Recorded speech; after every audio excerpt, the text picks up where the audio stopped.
YSR Telangana party की सरबराह YS Sharmila को गिरफ्तार कर लिया गया। बादुजा उन्हें जुबली हिल्स पुलिस स्टेशन मुंतकिल कर दिया गया। ये गिरफ्तारी पार्टी के दफ्तर के सामने से अमल में लाई गई।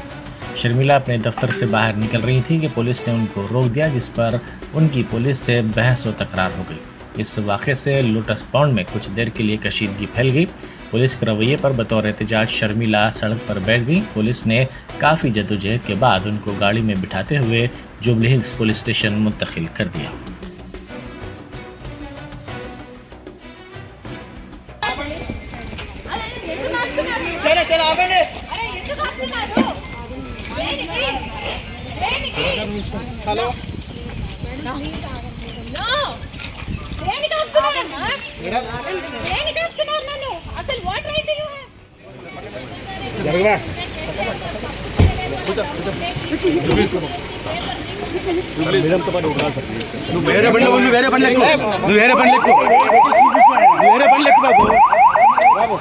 వేరే బండ్లకు బాబు.